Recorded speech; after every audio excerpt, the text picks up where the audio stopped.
entonces de lo que nos convoca hoy.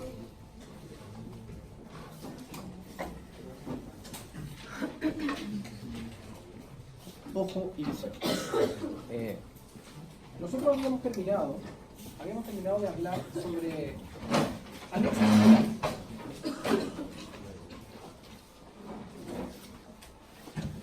Anexos oculares. Habíamos analizado nervios craneales que eran importantes para el movimiento de los ojos, núcleos, ¿cierto?, de los nervios craneales, pero que no eran donde se hacía la aferencia para la proyección de la visión, sino básicamente nervios motores, simpáticos y parasimpáticos. Creo que la clase de anexos oculares, lo que corresponde a inervación, que es motora y vegetativa, creo que es lo más importante, lo medular.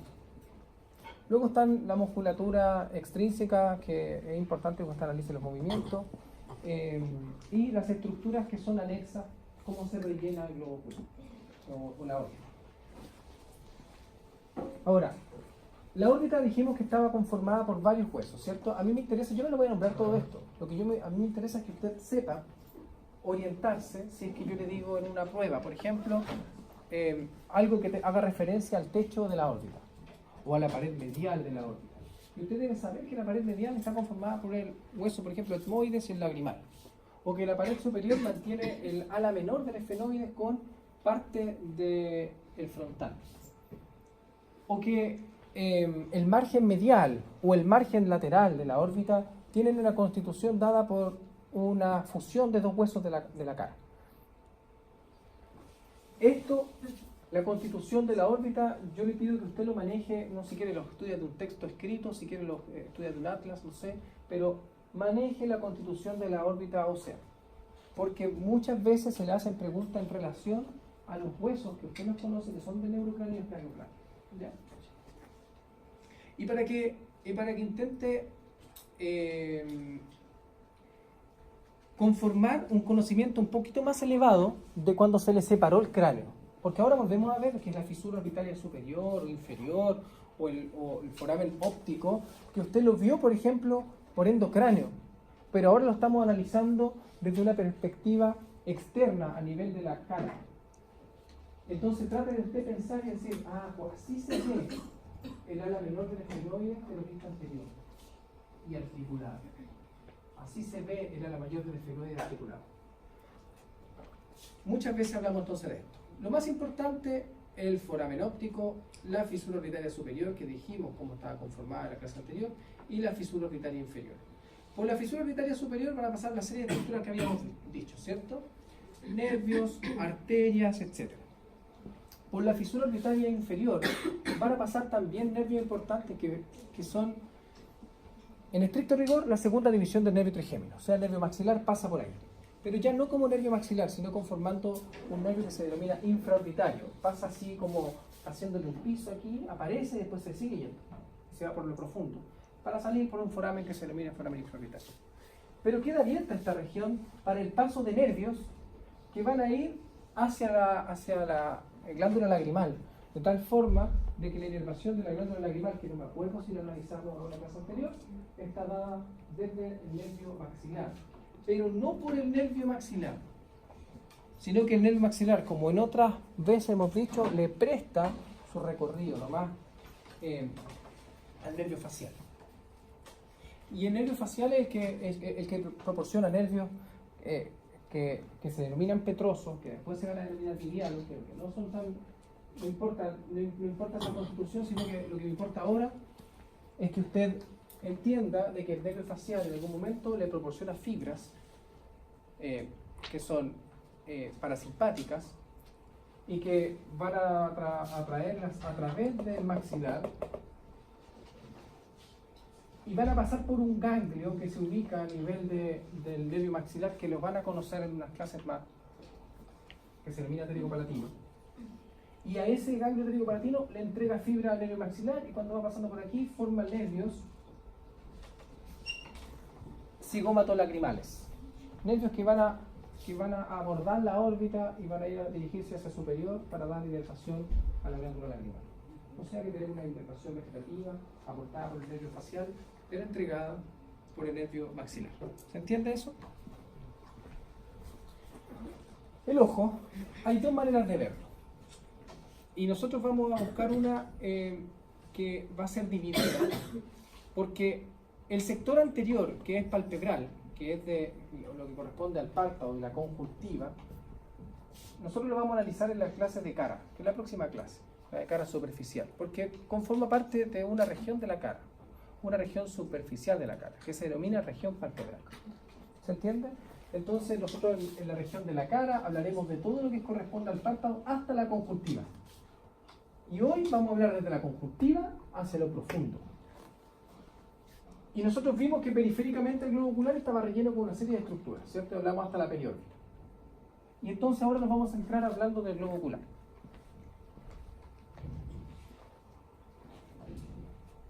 En relación a la región palpebral, diremos que el párpado está conformado por un esqueleto fibroso que encima de él tiene tejido cerebral subcutáneo con musculatura. Recuerda que ahí estaba la musculatura palpebral del músculo orbicular del ojo. Y sobre eso, piel. Entre esta estructura existe un panículo adiposo y tejido vásculo nervioso asociado que no cabe todavía importante analizar. Si nosotros hacemos una eversión del párpado, nos daremos cuenta de que es rígido primero. Y es rígido porque existe este tarso, que es este esqueleto fibroso, que le da una turgencia, que le da un soporte al párpado para que, por ejemplo, musculatura pase por ahí o se inserte por ahí, ¿ya? Porque si no, sería solamente piel. Fíjense que si nosotros invertimos el párpado a nivel superior o a nivel inferior, nos encontramos con esta estructura que se denomina la conjuntiva. La conjuntiva es un tejido mucoso que se traspasa hacia el globo ocular, de tal manera de que existe una conjuntiva asociada al párpado que se denomina conjuntiva palpebral, y después la conjuntiva da vuelta, hace un fondo de saco y se viene hacia el ojo, conformando la conjuntiva ocular. Y esa conjuntiva ocular llega hasta el margen donde comienza la córnea, de tal manera que la córnea no mantiene conjuntiva y que esa conjuntiva trae vascularización, sobre todo, está muy bien vascularizada y le da el rojo del ojo. ¿Ya? Cuando esa conjuntiva, que en estado normal está bien vascularizada, es rojiza, es intensa, y cuando nosotros notamos de que ese rojo del ojo se va, hacemos una eversión del párpado y vemos que está blanquecino, entonces se habla de que, por ejemplo, una persona puede estar en un proceso de anemia, ¿cierto? O algún proceso patológico. Normalmente se piensa en anemia, pero puede haber otro tipo de patología asociada. ¿Ya? Es un signo importante. ¿Ya? El examen de la conjuntiva palpebral, sobre todo. ¿Son esos vasos los que absorben los medicamentos de administración? Sí, sí, porque son muy superficiales. En el párpado, ¿cierto? Nosotros conocemos esto, sabemos que esto es el músculo auricular del ojo, lo vamos a hablar después, vamos a pasarlo así nada más, pero debajo de esto se encuentra el tarso, que es este esqueleto fibroso, ¿cierto? El esqueleto fibroso. ¿Qué vamos a decir en relación al tarso? El tarso, este esqueleto fibroso, está fusionado a nivel superior y a nivel inferior con lo que nosotros denominábamos la periórbita. O sea que la periórbita, que era esta estructura de una madre que llegaba abordando la órbita y finalmente se unía al margen superior, se fusionaba y se unía al margen inferior a nivel óseo, el tarso se fusiona a la periórbita, de tal manera que le sirve como un medio de unión para mantenerse fijo en la región orbital. Eso ocurre a nivel superior y a nivel inferior, pero el tarso además proporciona ligamentos que son laterales y mediales que los fijan al tejido óseo. Lo que quiero decir es que solamente los ligamentos están fijos al tejido óseo. El resto del tarso está fijo a la periórbita. Y la periórbita tiene ciertas perforaciones por donde pasan los pequeños paquetes vasculonerviosos, que son supratroclear, supraorbitario, infratroclear. Pero en general hablamos que esto es un medio que está cerrado. Los ligamentos mediales y laterales de los párpados conforman que mantengan una forma bastante más abierta por medial que por lateral. O sea que el ojo en su canto medial es mucho más abierto que el canto lateral. El canto lateral siempre va a ser un poco más cerrado. Este ligamento también le proporciona características para poder comprimir el conducto lagrimal que se ubica detrás. Entonces aquí tenemos la conformación de un párpado, pero que nosotros estamos viendo es esto, ¿cierto? La parte más interna, donde vemos que existe esta estructura que es la conjuntiva. Aquí estamos viendo la conjuntiva palpebral y aquí estamos viendo cómo se refleja en una conjuntiva que es ocular y que cuando va llegando se deprime una vez que va llegando en relación a la córnea y después desaparece porque, o si no, el rojo del ojo, las arterias obstruirían el paso de la luz a través de la córnea. Por lo tanto, la córnea no mantiene este tejido, a pesar de que hay textos de anatomía que dicen que la conjuntiva ocular, y usted lo va a ver, la conjuntiva ocular continúa sobre la córnea, ¿ya? No hacen una revisión así histológica de esto, pero eso no es así, y el profesor Abarza bien lo sabe también, ¿ya? De hecho tiene un medio de nutrición, la córnea, distinto al resto de los tejidos asociados. Entonces vemos que donde se refleja la conjuntiva se le va a denominar fornix. Fornix conjuntival, superior e inferior, pero fornix. El fornix del ojo se entiende que es el fornix que está dado, o el espacio que está dado por las conjuntivas, ¿ya?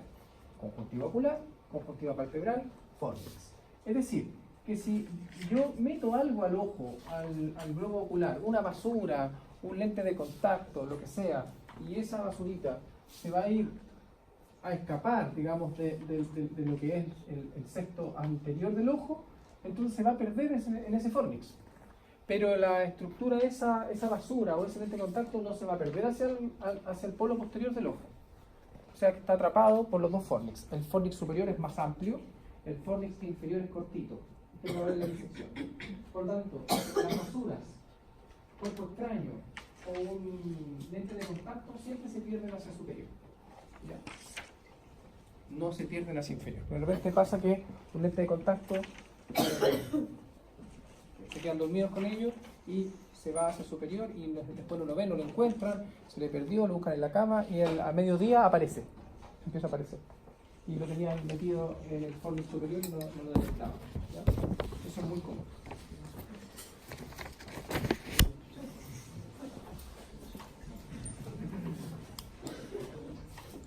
Nosotros hablamos del globo ocular como una estructura esférica, pero en realidad no es tan esférica y es bastante irregular entre persona y persona. De tal manera que existen distintos tipos de globos oculares, pero en general es una forma esférica que está abultada en el sexto anterior. Es bastante regular en los 5 sextos posteriores. ¿Por qué le digo que depende de cada persona? Porque existen algunos globos oculares que son más alargados hacia posterior, y algunos que son un poco más cortos de lo normal. Y eso va a ser decidor a la hora de algunas patologías como la hipermetropía o la miopía. En general, en los textos de anatomía sobre todo hablan y simplifican lo que es la miopía y la hipermetropía, incluso el astigmatismo, pero es mucho más complejo de lo que nosotros vamos a designar ahora. Nosotros vamos a hacer una designación para que usted lo comprenda, pero cada una de estas enfermedades tiene sus variantes y cada una de estas variantes tiene su análisis y características propias. Pero en general, nosotros diríamos que la luz, que usted ya entendió en el seminario anterior, que la luz, el haz lumínico que tiene que pasar por la córnea, va a ser, no va a ser difractada, va a ser como absorbida, va a dejar pasar, es un medio transparente. Por lo tanto, si la luz no es difractada por la córnea, entonces va a pasar por la pupila, porque el iris es un medio que tiene un área pigmentada, bien lo dijeron, ¿cierto? Que tiene un epitelio pigmentado profundo, incluso se habla de que podría tener pigmentación hacia el epitelio que es externo. Y que eso habla del color del ojo. O sea que no solamente podemos encontrarnos con un epitelio pigmentado en el epitelio más posterior. De hecho, hace poco se habla de cirugías para el cambio de color de ojo. en Japón, empezó hace como 5 años. Y todos decían, pero ¿cómo cambio de color definitivo? ¿Y cómo lo hacen? Como una especie de tatuaje. Pero en realidad es una máquina que borra como un tatuaje, porque saca los pigmentos de la superficie. Y como la saca los pigmentos de la superficie que van quedando desde el epitelio pigmentado que está en la profundo, esto es iris. ¿Cierto? Decimos que lo más profundo tiene un epitelio pigmentado, que se puede transferir esos pigmentos hacia superior. Y entonces habla de un ojo muy oscuro. Entonces pueden aclarar el ojo, claro, sacan todo ese pigmento que está por la superficie y dejan el pigmento por posterior y eso da un ojo más claro. Eso es tecnología de los últimos años. Antes se decía que no se podía cambiar el color de ojo, ahora sí se puede. Pero la pupila anatómicamente es un espacio, ¿cierto? Y el haz de luz puede pasar hacia el cristalino. Y el cristalino es un medio que también es transparente, que no debiera difractar la luz. A pesar de eso, estas estructuras igual difractan la luz en algún punto, en alguna medida, y se va perdiendo ese haz luminoso hacia el fondo de la retina. Cuanto más se vaya perdiendo y dependiendo de las estructuras, de la morfología, es que hablamos de una patología o no. Es decir, existen personas con mayor agudeza auditiva que otras, agudeza visual, mayor agudeza visual que otras, pero ambas son normales, ambas están sanas. ¿De qué depende? Depende de cuán transparente sea su córnea, de cuán transparente el cristalino, pero también de la morfología que tenga ese cristalino, de la morfología, de la angulación que tenga esa córnea. Y puede que una córnea sea más convexa y menos eficiente, o más cóncava, igual menos eficiente, o más eficiente. Porque al final todo depende de que estas estructuras hagan que la luz vaya a un punto específico de la retina. Si eso no se cumple, si el punto específico se da antes o después, entonces hablamos de una situación patológica. Lo que los textos de anatomía dicen, por ejemplo, es que si la córnea es muy plana, entonces se habla de hipermetropía. Pero eso no es así, puede ser plana, pero puede que la convexidad sea mayor en y entonces el punto sea igual. El objetivo final, la fóvea central de la retina. Yo le estoy hablando como si nosotros conociéramos todas estas estructuras porque en general las conocimos en el seminario anterior. ¿Ya? Entonces de a poco vamos dando. El iris, entonces, se tiene que entender como una estructura que es con epitelios, pero con un estroma intermedio que está dado con fibras musculares. Bien lo dijeron, radiadas y circulares. Pero además, muchos vasos sanguíneos asociados. Por lo tanto, en el extremo pupilar, o sea, del iris, acá, existe una red arterial que se denomina red arterial menor del iris. Una red, es decir, que una arteria con su anastomosis va pasando así, alrededor de la pupila, que vienen dadas de otra arteria que forma la red arterial mayor del iris, que está en el extremo ciliar, acá. Y esta es una arteria un poco más amplia y que va dando la vuelta en relación a todo el iris, pero por la base. Y esas arterias se anastomosan unas con otras y forman este otro anillo. Por tanto, tiene dos anillos arteriales el iris, uno mayor en la base y uno menor en la región pupilar. De esa forma está irrigado, bien irrigado el iris. Lo que nosotros definimos como cámaras, y que bien fue definido en el seminario, bien definida, hablamos de una cámara anterior que está dada entre lo que es la córnea, que es este cesto de tejido especie esclerótica, ¿cierto?, hasta el iris. Esta es la cámara anterior del ojo. La cámara posterior es del iris hasta la célula de zinc. Toda la región que está anterior a este humor vítreo y a esta cámara vítrea. Por lo tanto, hablamos de una cámara anterior y de una cámara posterior. Pero esto está unido, porque la pupila se encarga de unir esto y por lo tanto el humor acuoso circula por ambas cámaras, a pesar de que su formación mayoritariamente se forma en la cámara anterior y que además la reabsorción también es en relación a esto. Aprovechemos esta imagen para decir de que fíjense cómo está la conexión entre el iris y esta estructura. Esta estructura es parte de la segunda capa del ojo, que se denomina uvea, pero la uvea se descompone y nosotros hablamos ahora de la coroides, o sea, una tela que es bastante amplia, más amplia que incluso que la retina y más amplia que la esclera, y que además se ve aumentada de tamaño en este nivel porque hablamos de un cuerpo que se denomina cuerpo ciliar, y el cuerpo ciliar es mucho tejido vascular, muchas venas, muchas arterias y músculos. Músculos que van, o fibras musculares que van en distintos sentidos.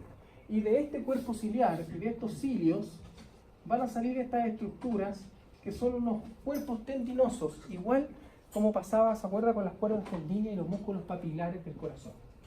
Es decir, acá se forman también como pilares, ¿cierto?, como si fuera un pilar de primer orden. Solo que no va a ir a una válvula, sino que va a ir hacia esta estructura que es el lente, o el cristalino, que tiene una forma biconvexa. Y el conjunto de estos haces tendinosos se le denominará, el conjunto y a la región, se le denominará la zona de zinc, o zónula de zinc. Zona de zinc o zónula de zinc, pero es el conjunto de marcas tendinosas que mantiene hacia el cristalino. Entonces habrán dos tipos de líquidos que son filtrados finalmente, un filtrado plasmático, un filtrado de sangre, que es el humor acuoso, y el humor vítreo. El humor acuoso se va produciendo y reabsorbiendo continuamente en un lapso de 1 hora y media, de 2 horas, es relativo. Pero cuando puede haber un problema de reabsorción o puede haber un problema de sobreproducción. Se puede producir un aumento de este líquido dentro y finalmente un aumento de la presión del mismo ojo, hablando de un glaucoma.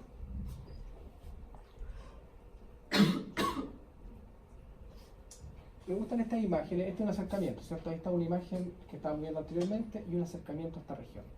Para poder descomponerla, dijimos que el ojo, este globo, se conformaba por 3 tejidos, que fueron los que nosotros analizamos a nivel histológico. El más superficial de ellos es la esclera o esclerótica, que es un tejido, un enmarañado de colágeno, que no tiene un orden específico y que por lo tanto es bastante más, no digamos que es más oscuro, porque los pigmentos de la esclera son la capa interna de la esclera. La esclerótica es bastante transparente, pero es capaz de difractar la luz, o sea que la descompone. Pero cuando llega a la parte más interna de la esclera existe una túnica que es pigmentada, que finalmente absorbe los rayos lumínicos. Entonces no deja pasar la luz. De tal manera que esta estructura es mucho más opaca que lo que se observa a nivel de la córnea. El tejido medio es lo que nosotros hablamos de uvea o tejido coroideo, o la coroides, y el tejido más interno es la retina. Todo lo que nosotros empezamos a hablar en relación a este cuerpo ciliar conforma parte del tejido medio, que es el tejido de la coroides. Y la coroides está bien irrigada por la arteria central de la retina. ¿Se acuerdan de eso? Arteria central de la retina, que iba a pasar perforando el nervio óptico, ¿cierto? Y se descomponía y avanzaba por el fondo de ojo y uno lo podía ver en el fondo del ojo descomponiéndose en distintos tipos de arterias que se ven ahí. Esas van en relación, van a nivel, van en el centro de este tejido que es medio, que es la coroides. Aquí estamos viendo la cámara anterior, la cámara posterior, pero llama la atención lo siguiente. Fíjense ustedes, por ejemplo, a nivel del iris, que el epitelio externo del iris es rugoso, que el tejido medio está bordado por musculatura que va a ser, por ejemplo, ahí se puede ver la musculatura circular, que es un poco más superficial, y más profundo la musculatura radiada, y el epitelio pigmentario más profundo aún. Pero adicional a eso se ven estas dos, miren. Ahí está el círculo arterial menor y mayor del iris. Círculo arterial mayor y menor del iris. Y aquí estamos viendo el cuerpo ciliar, ¿cierto? Los cilios, las estructuras tendinosas que van a ser la célula de zinc y el lente. Pero miren el cuerpo ciliar cómo se compone. Se compone internamente por una red arterial y venosa y músculos. Dijimos que iban a tener distintos tipos de músculos asociados. En el cuerpo ciliar existen músculos que van a ser oblicuos, van a ser musculatura circular, vamos a tener musculatura que nos va orientada en relación a los procesos tendinosos, porque uno pensaría de que esta estructura se tensa y entonces se tensa el cristalino. Uno tiende a pensar eso, ¿no? Pero eso no es así, el cuerpo ciliar no funciona así.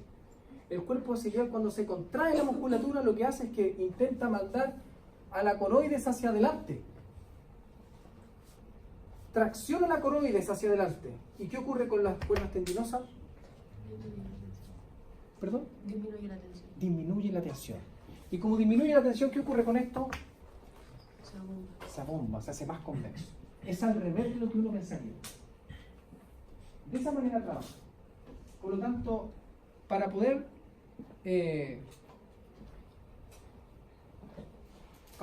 hacer de que el cristalino esté más aplanado, o nunca está plano, pero esté más aplanado, entonces tengo que dejar relajado la musculatura ciliar.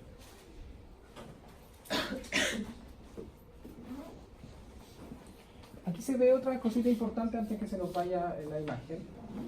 Lo que nosotros hablamos en la pregunta del seminario, esta estructura que se denomina conducto hialoideo, ¿cierto? El conducto hialoideo es un vestigio embrionario. Un vestigio embrionario que está dado por una arteria que derivaba de esta arteria central de la retina y que llegaba hasta el cristalino para irrigarlo, pero luego del nacimiento entonces se tiene que formar otro tipo de nutrición para el cristalino, porque si no, no dejaría pasar la luz, no sería transparente.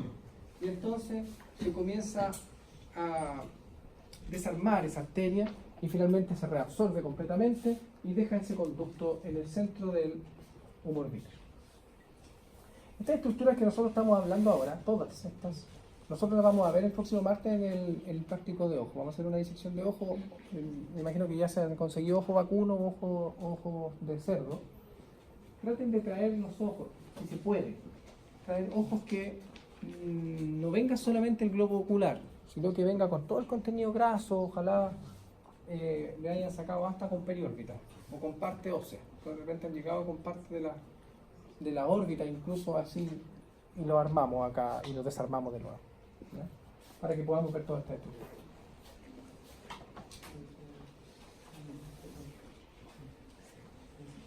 Aquí estamos viendo entonces lo que corresponde al cuerpo ciliar y el cristalino. Ahora, el cristalino, que nosotros poco hemos hablado de él, el cristalino es una estructura biconvexa que sirve para dar el foco, es decir, nos proporciona una visión periférica, porque hace de que los haces lumínicos que vayan llegando se vayan incorporando a un punto específico, pero de tal manera que cuando se difracte llegue periféricamente a la fóvea. Si nosotros no tuviéramos un foco como este, tendríamos una visión tubular. Seguiríamos viendo más o menos bien, pero los márgenes periféricos no se verían. Serían dos tubos y unidos en la parte donde tenemos campos visuales compartidos, pero se forma una visión tubular. Es decir, que sirve para hacer visión periférica, pero adicional a eso es capaz de hacer una visión tridimensional en conjunto cuando están los dos ojos, porque es capaz de detectar una estructura que esté más cerca de una que esté más lejos. Y de la misma forma también es capaz de acercar la estructura o alejarla dependiendo de la convexidad que posea. O sea que el cristalino es muy muy importante. Entre el cristalino y la córnea, debe haber una simbiosis para hacer que el haz lumínico llegue específicamente a la fóvea de la retina. Si no existe, si una de las dos no está integrada, si por ejemplo la córnea está perfecto, pero la forma del cristalino no es la correcta, entonces vamos a mantener un haz luminoso que va a estar antes o después de la fobia central. ¿Qué le quiero decir con esto? De que, por ejemplo, la miopía o la hipermetropía, que ya la vamos a explicar, no depende netamente del cristalino, también depende de la córnea. Se lo digo porque en el seminario hablamos de una patología que estaba mediada por el cristalino, básicamente. Y no está mal, es así. Pero también puede estar mediada por la córnea. Una córnea suficientemente convexa o más convexa de lo normal hará que el haz luminoso no llegue hacia la región. Y hablaremos de una miopía, por ejemplo. ¿Por qué se los digo? Porque las cirugías, además, para la hipermetropía o para la miopía, está en relación a la córnea. Normalmente a la córnea. ¿Y qué es lo que hace un haz de láser? Esculpe la córnea. Si está muy convexa y eso lo está provocando que el punto luminoso, por ejemplo, llegue antes de la fovea central, entonces la córnea la corta periféricamente y la hace plana o más plana. De esa manera no modificamos la posición del cristalino, no modificamos nada hacia adentro y el haz lumínico da justo a la fobia y entonces se genera la situación de pérdida de la miopía. Y para la hipermetropía igual, si está muy plana la córnea, que podría ser una de las causas, con el haz de láser se le van a hacer estos cortes periféricos a la córnea para que esto quede más convexo. Y cambiemos entonces el paso de la luz. O sea que esto es más o menos relativo, ¿ya? Ahí estamos viendo el tejido medio que está irrigado por la arteria central de la retina, que la arteria de fondo de ojo.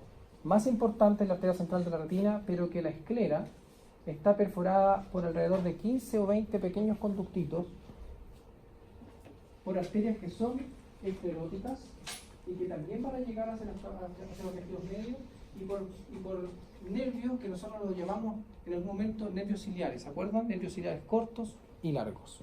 O sea que esos nervios ciliares también perforan la esclera, no todo llega por el disco óptico.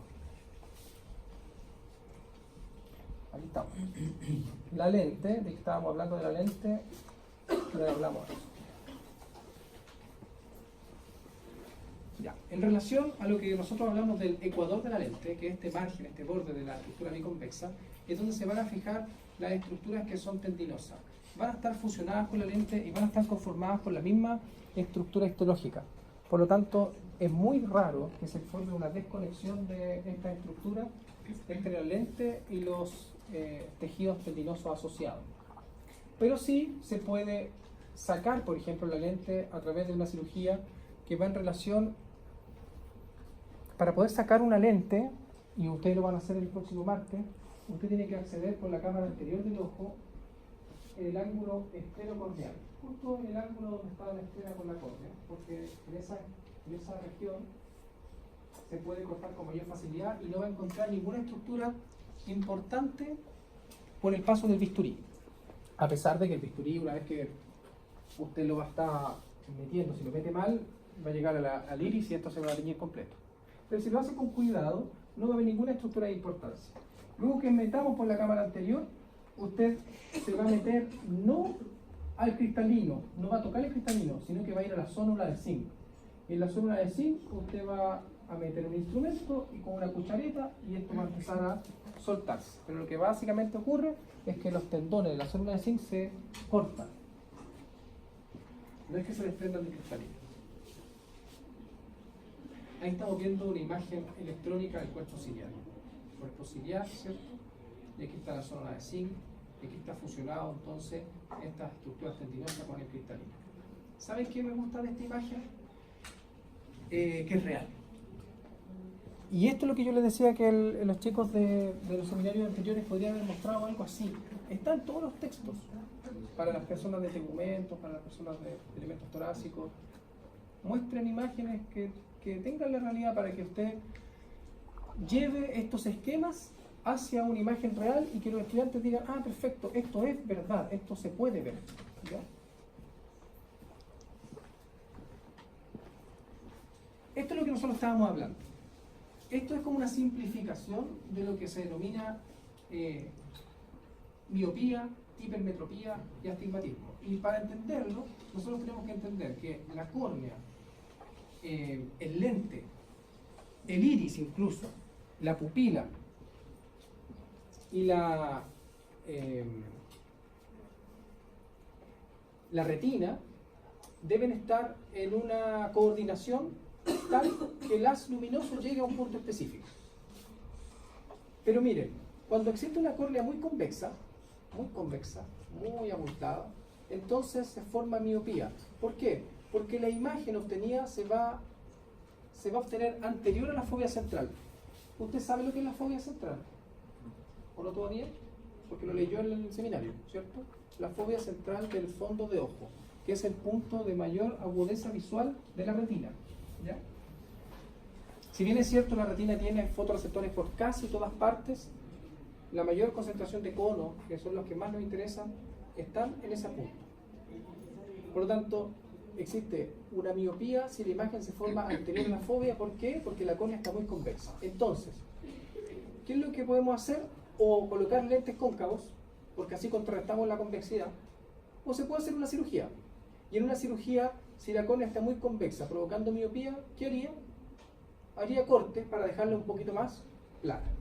De esa forma hago que contrarresto la convexidad y hago que el haz lumínico llegue a la fobia central. En una córnea más plana se forma hipermetropía. ¿Por qué? Porque la imagen se forma por posterior al ojo, en teoría, ¿cierto? No es que se forme, sino que no da el punto exacto y se forma por posterior. Y entonces se debe alejar un objeto para poder mirar.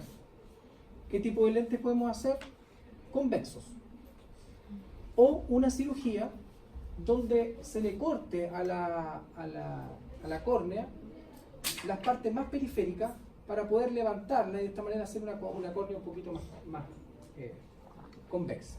¿Cuánto mide una córnea de espesor? ¿Cuánto? De 0,5 a 1 milímetro. Entre 0,5, yo no tenía ese dato, pero le creo. Yo tenía entre 0,9 y 0,6 milímetros. Y va a depender de cuán anterior, ¿cierto? Los márgenes son un poquito más amplios y el centro de la córnea un poquito más delgado. Pero un milímetro de córnea o 0,5 milímetros es mucho, es harto. Se puede hacer mucho con eso. No mide micrones. Por lo tanto, se puede dar una convexidad, se puede hacer una córnea un poco más plana. El astigmatismo, ¿qué es? En general, olvídese de esto, irregular, etc. El astigmatismo se va a producir siempre y cuando cualquiera de las estructuras que no debe difractar la luz, la difracte, la descomponga. Y como la descompone, el haz luminoso no llega a la fobia central, o no llega completo. Y entonces se ve borroso. Entonces, por ejemplo, esto es un ejemplo, si la córnea fuera irregular y tuviese pequeñas estructuras como borrones en la córnea, que se puede ver como áreas donde el tejido de colágeno no está tan bien organizada, porque la córnea es una verdadera fibra óptica, organizadísima el colágeno. Pero si se desorganizan puntos, usted va a ver puntos borrosos, porque la luz va a chocar ahí y no va a pasar, o va a pasar difractada en esos pequeños puntos. Por lo tanto, hablamos de un astigmatismo cuando existen múltiples puntos borrosos por la difracción de la luz. ¿Y qué son los lentes que se denominan focalizados? Son unos lentes que el oftalmólogo los prueba, va probando distintos tipos, hasta que uno focaliza el haz luminoso exactamente por el punto que no está borroso, de la córnea, por ejemplo, y lo hace pasar directo al cristalino. Pero esta situación también podría pasar a nivel de cristalino. Pero cuando el cristalino se comienza a colocar blanquecino y por lo tanto difracta la luz, tiene otra enfermedad que se denomina catarata. ¿Ya? Profe, tengo una duda. Nosotros en el seminario hablamos sobre la lesión de la membrana basal anterior, la membrana de Bowman, y dijimos que si se llegaba a lesionar quedaba como una no sé si llamarla cicatriz, como Sí. que eso Tejido, podría como sí.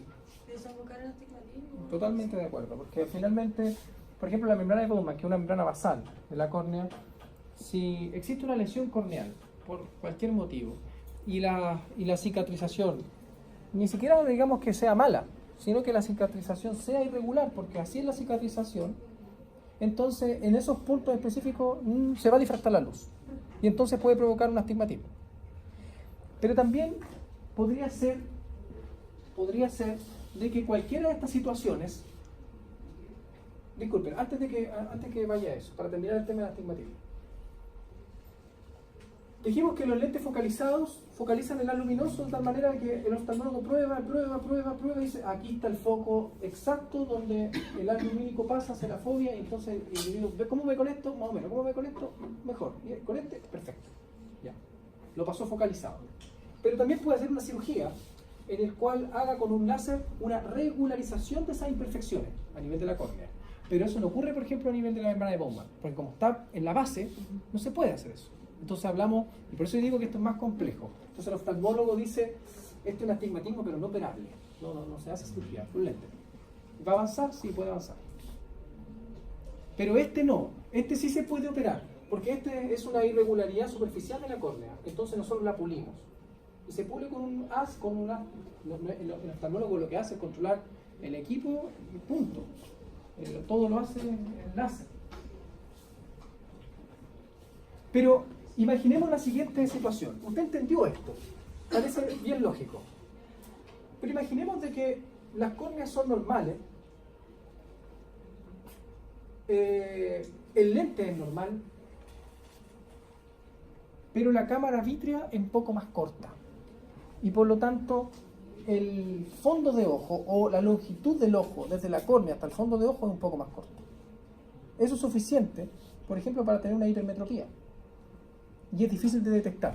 Entonces una persona puede tener una hipermetropía, como habla el oftalmólogo, asintomática por muchos años, porque es de a poco, pero el ojo, una vez que se empieza, se puede nacer con el ojo corto o se puede ir acortando en el transcurso de la vida. Eso depende de muchos factores. Por lo tanto, una hipermetropía no solamente, como les digo, se puede dar por una córnea así. Entonces, el oftalmólogo puede operar la córnea y hacerla igual, más convexa o más plana, para poder contrarrestar el acortamiento o el alargamiento del fondo del ojo. Por eso es que cuando usted lea sobre enfermedades como la miopía, hipermetropía, el astigmatismo, los textos de anatomía casi que no hablan de eso. No se casan con eso porque como es más complicado, pero yo lo que quiero decirle es que el concepto es que el haz de luz debe pasar hacia la fobia central. Si no pasa, se puede dar hipermetropía por un problema del lente, por un problema de la morfología del ojo, por la longitud del ojo, por la forma de la córnea, etc. La retina. La retina es una estructura, nosotros vamos a hablar de una perspectiva anatómica de lo que se ve y después una perspectiva histológica de las capas de la retina, pero lo que yo creo desde la perspectiva anatómica. Si lo hablan de la perspectiva histológica, todo es importante, las 10 capas. Pero yo les voy a decir que para mí, desde la anatomía, ¿por qué es importante algunas capas más que otras? Aquí estamos viendo un fondo de ojo. En el fondo de ojo, lo que nosotros estamos analizando es una retina igual como nosotros lo vamos a hacer en el ojo vacuno el martes. Después de que nosotros hagamos toda la disección, nos vamos a quedar sin la lente, y si lo han hecho bien y mantuvieron el iris indemne, usted va a poder ver con una luz del celular, por ejemplo, hacer un bonito fondo de ojo y usted va a ver muchas cosas de las que nosotros vamos a hablar acá. Pero si usted pasó a llevar el iris, va a ver también que toda esa tinta, todo ese pigmento que es real, va a quedar en toda esa cámara y por sobre el humor vítreo. Y entonces usted no va a ver absolutamente nada con la luz. O sea, eso va a detectar si usted hizo bien esa pequeña cirugía de disección o mal. Si lo hizo mal, no importa, lo está aprendiendo. Pero siempre hay un par que lo hace bien. Y de eso nosotros lo vamos a pasar por todos los grupos. ¿Ya? En el fondo de ojo vamos a ver dos cosas. Una es esta, la papila óptica. La papila óptica es donde entra la arteria central de la retina y donde emergen los nervios ópticos, pero más bien hablamos de tracto óptico, ¿cierto? Donde tenemos el tracto óptico emergente. La papila óptica es importante para usted, no solo para un oftalmólogo, porque la papila óptica da clínica, mucha clínica. Por lo tanto, es muy importante que usted haga un fondo de ojo en algún momento de su carrera, lo va a tener que hacer, varios fondos de ojo, para observar, por ejemplo, un edema papilar, para ver si existe un edema de papila.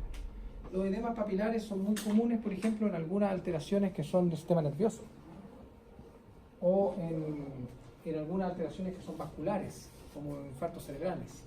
Por lo tanto, el edema papilar relata una inflamación que se produce en relación a la papila óptica. Tenerlo en mente siempre. Es importante encontrar el punto donde emergen las arterias, porque ahí se puede provocar un edema de papila, un edema papilar. Y en el centro se ve orientada esta estructura que se denomina la fovea central. En la fovea nosotros podemos encontrar, ya lo dijeron los compañeros, lo dijeron muy bien, la mayor concentración de conos y bastones. Dijeron de que los conos eran fotorreceptores que eran de luz. El profesor Abarza les dijo que además se diferenciaban en colores, ¿cierto? Y que los bastones estaban orientados más periféricamente en relación al resto de la retina, sobre todo, y que eran estimulables para la visión nocturna, porque tenían un umbral luminoso muy bajo. O sea que cualquier estímulo lumínico como lo va a activar. Aquí estamos viendo un acercamiento de lo que es el disco óptico. Y en el disco óptico nosotros encontramos, o deberíamos encontrar, el tracto óptico,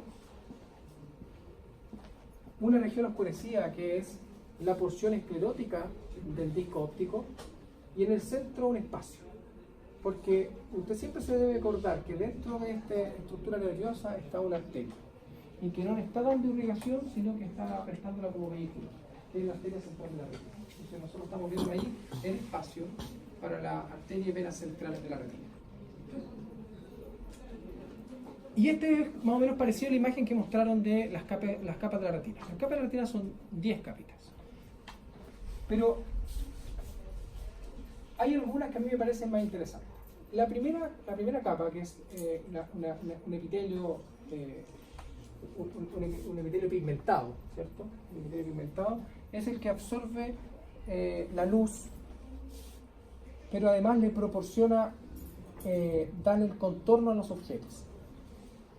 Porque si no existe, los objetos se ven sin contorno. Por lo tanto, se ha visto de que esa capita de luz, perdón, esa capita de células pigmentadas tiene una función, no solo absorber el haz lumínico para que el resto sea captado por el fotorreceptor, sino que designa con esto el contorno de los objetos. Pero adicional a eso, el resto de la retina le denomina una retina nerviosa. Usted lo habló muy bien, no sé si lo habló. ¿Quién habló de retina? ¿Quién fue lo de retina? Usted. Pero hablaron muy bien sobre lo que correspondía con retina nerviosa. Y efectivamente, los orígenes son levemente diferentes del neuroectodermo. Y por lo tanto, el desprendimiento de retina se produce entre esta y esta capa. Los desprendimientos de retina se producen entonces entre las células pigmentadas y los fotorreceptores. Y el desprendimiento de retina puede ser por varias causas. Porque la cámara vítrea se ve perforada y entonces el líquido comienza a difundir a través de la retina, y eso es suficiente para que comience un desprendimiento de retina. Puede ser un trauma físico, puede ser un trauma luminoso. Hay ciertos espectros de luz que provocan desprendimiento de retina, como la luz azul, por ejemplo. La luz azul que se ocupa, por ejemplo, para nosotros los dentistas, para poder hacer fotopolimerizar. Esa luz azul viene con unos protectores naranjos para transformar la luz azul en otro color. Pues si nosotros la miramos, se desprende la retina. Es una situación acumulable, no es que uno lo mire e inmediatamente ocurra. Y normalmente pasa de que los dentistas sacan ese protector porque es incómodo y miran la luz nomás. Y a los 50 años están todos con desprendimiento. Pero creo que de lo que ustedes dijeron en el seminario, de los fotorreceptores, lo más importante es la conexión que existe entre un fotorreceptor y estas neuronas. Las neuronas que se denominan bipolares. Porque la neurona bipolar, dijimos, es una neurona bien extraña, bien escasa.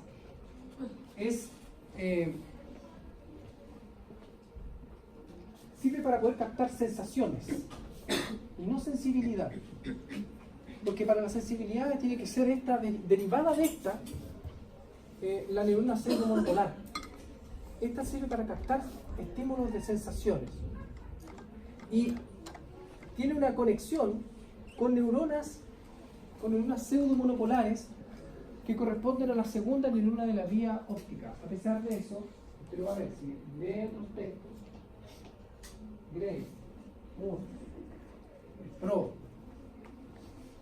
no sé, por ahí hay alguno otro más, dicen que esta neurona segunda es una neurona multipolar.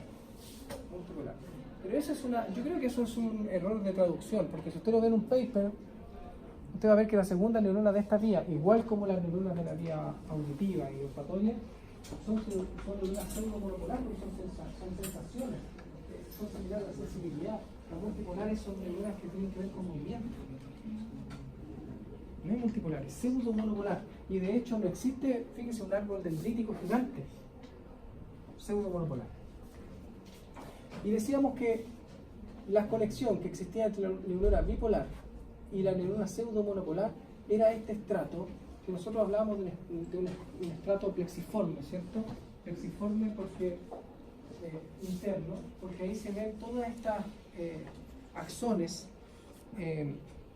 y dendritas pasando de un lado a otro, entonces una estructura como radiaciones, que es muy característica en el estrato plexiforme interno. El estrato plexiforme interno es el estrato más importante de la retina, porque las investigaciones que se están haciendo apuntan a ese estrato para ver si estas células se pueden estimular, las neuronas bipolares, se pueden estimular para que se transformen en neuronas de reparación de la retina, porque la retina no se repara, la humana, pero en otros animales, como los peces, sí lo hace.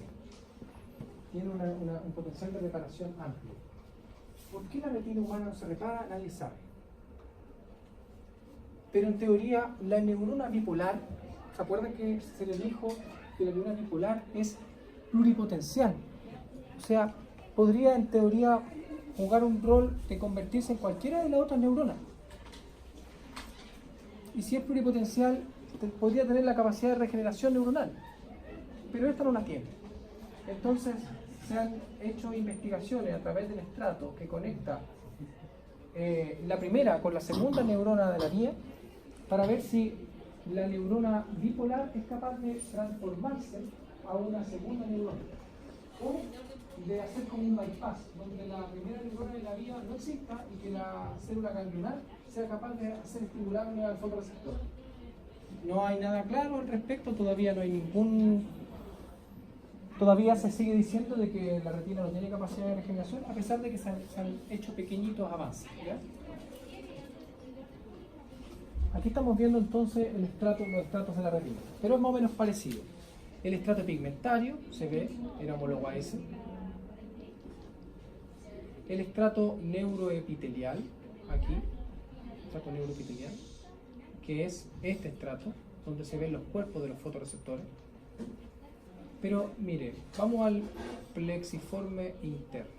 Aquí estamos viendo el estrato plexiforme interno, donde está la conexión entre la primera neurona de la vía, porque ahí están los núcleos de la neurona bipolar, y ahí están los núcleos de la neurona pseudomonopolar o estrato ganglionar. En este espacio, entre el nuclear interno, nuclear externo o estrato ganglionar y el plexiforme interno, es donde se están haciendo las investigaciones para ver el potencial de reparación de la retina. En relación a la vía óptica, ¿qué es lo que usted debiera manejar? Lo que debe manejar es que hay partes de la vía óptica que nosotros en teoría la vemos en neuroanatomía, porque tiene que ver con los campos visuales y con algunas alteraciones de los campos visuales que se denominan hemianopsis, homónima, lateral. Pero hay algunas cosas que usted debería saber ahora. Por ejemplo, que los campos visuales se interpretan dependiendo. A ver cómo se lo explico. Que los campos visuales se interpretan en cuadrantes que tienen que ver con el cuadrante más lateral y superior se llamará temporal superior. El cuadrante más medial se denominará nasal superior. Pero también existe un cuadrante nasal inferior y un cuadrante lateral. Los cuadrantes se interpretan cruzados en relación al fondo del ojo. Es por eso que nosotros estamos viendo distintos colores de cuadrantes, 4 cuadrantes, algunos que están mezclados ahí, en puntos específicos de convergencia de los ojos, que se van a denominar las proyecciones ópticas hacia la papila, pero en realidad no va a la papila, sino que va a la fóvea central, ¿cierto? Y después estos cuadrantes vuelven a cruzarse de lado para llegar a un punto del tálamo. La primera neurona de la vía, ¿dónde estaba? En la retina. Ese es el nervio óptico, está dentro de la retina. La segunda neurona de la vía, ¿dónde está? En la retina, porque ahí están los ganglios incluso, ¿cierto? En la retina. Pero conecta con la primera neurona, mantengo el ganglio dentro de la retina, ¿y hacia dónde dejo mi axón? Salgo por aquí y como axón llego a este punto. Ese punto, ¿se acuerda que en el laboratorio yo le dije lo que era el tálamo? ¿Sí? Y hablamos del colículo inferior y dijimos, este es el colículo inferior, este es el tálamo. Pero decíamos que del colículo inferior, que tenía que ver con el ojo, con el movimiento del ojo, de la audición, de la vía auditiva, dijimos que había un cuerpo geniculado medial del tálamo, donde se hacía la conexión de la tercera neurona de la vía auditiva, ¿cierto? En este caso es más o menos similar. O sea que la segunda neurona de la vía óptica se cruza a nivel del quiasma óptico y lo lleva hacia el cuerpo geniculado lateral del tálamo. Cuerpo geniculado lateral del tálamo. Pero al tálamo, de nuevo. Esto es lo que veíamos nosotros, ¿se acuerdan? Esta lámina, que decíamos, esta era la lámina cuadrigémina. Y aquí están los colículos superiores y colículos inferiores. Colículos inferiores, colículos superiores.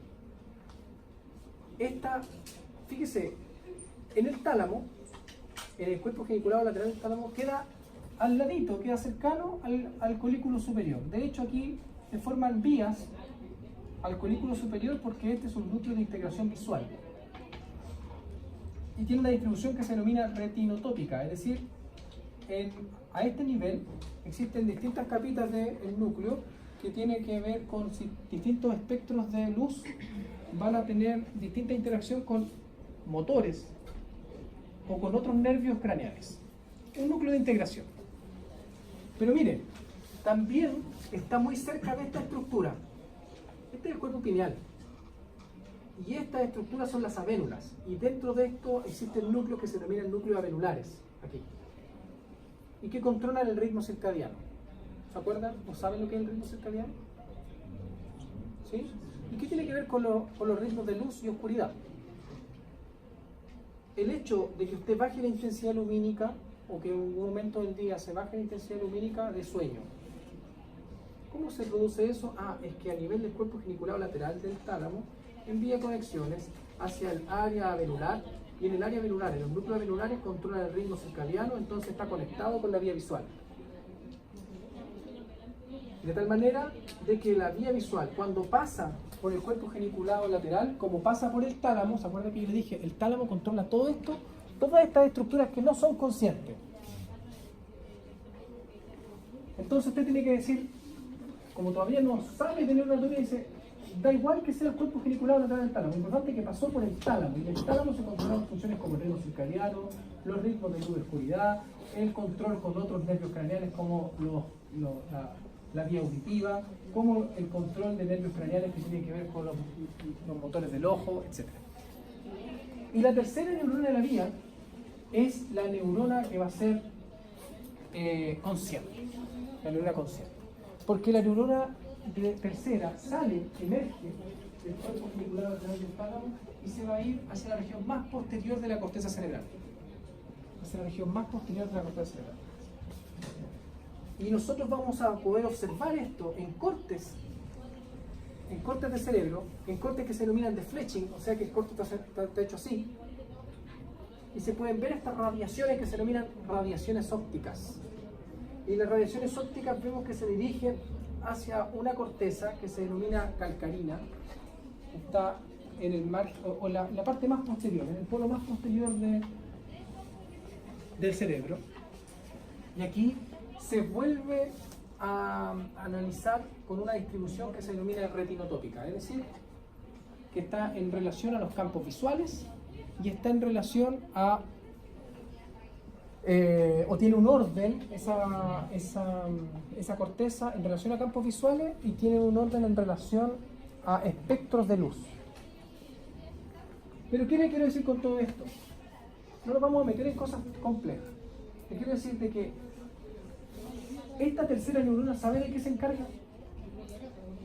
Se encarga de engañarlo. Porque lo que usted vio con los ojos y lo que vio como haces lumínicos que fueron transformados por los fotorreceptores y después tomados por neuronas que hicieron reaccionar el sistema nervioso, llegó un momento en que cuando llegó a la corteza cerebral, esto se ve observado como una imagen incompleta. Se ha investigado acerca de, en animales inferiores, cortando partes de la corteza cerebral para ver cómo llega la imagen. Y la imagen se conforma incompleta, con puntos de luz, y se habla de que el 75% aproximadamente de la imagen lo ven los ojos con los fotorreceptores y las primeras neuronas, y la tercera neurona se encarga a nivel de la corteza cerebral de completar la imagen. Completa la imagen por distintos factores, por experiencias de la vida, por la memoria, por lo que vio antes, etc. O sea que la realidad que ve usted y la de usted no es lo mismo. O sea que la realidad es relativa, además, porque su cerebro le da una sensación de cómo completo una imagen. Por eso que hay momentos en que usted ve algo y dice, ¿lo vi o no lo vi? O parece que pasó una sombra, o no, parece que fue un pájaro. No. Usted se imagina esto y de repente no es nada, o era una persona. Entonces su corteza cerebral es capaz de engañarlo incluso en lo que ve. Un espejismo, por ejemplo. Entonces, la tercera neurona de la vía hace consciente y termina la imagen que usted proporcionó a través de fotorreceptores por estímulo lumínico.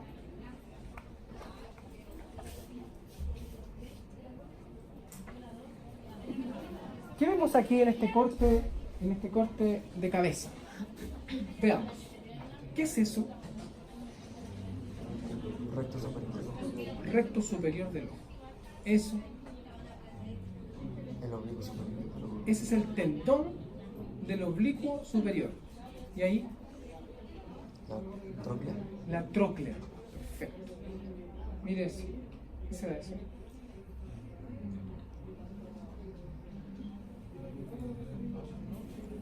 ¿Qué nervio será? La auto. ¿Será el oculomotor? ¿Será el troclear? No, porque el troclear va muy superior, ¿se acuerdan? Ya. ¿Qué nervio es ese entonces? A ver si tiene alguna estructura anatómica de referencia para que usted me diga, ah, no, este debe ser tal. No es el troclear. No va a ser un músculo. No es el oculomotor. ¿Qué es? Entonces, sensitivo. ¿Cuál es el nervio sensitivo?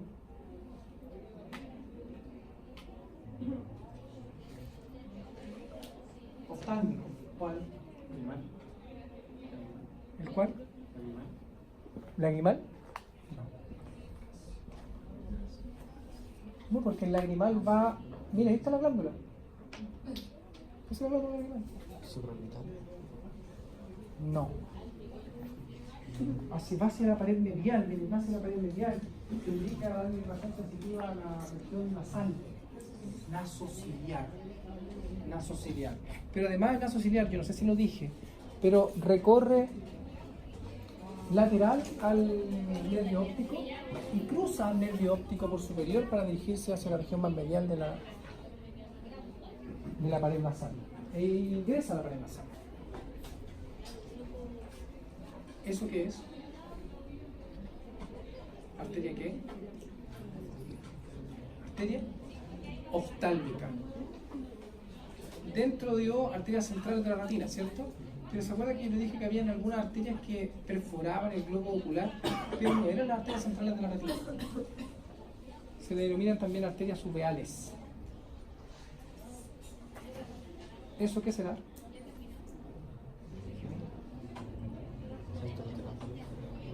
¿El? Recto lateral. No. Recto medial. Esto es el oblicuo superior. Está cortado ahí, ¿no? Ahí y ahí. Y este es recto lateral. ¿Y ese nervio? Abducens. Aquí estamos viendo parte del tronco del encéfalo, para que lo ubiquemos en un corte. Esto es el tronco del encéfalo a nivel del puente. Y mire cómo se ve una abertura acá.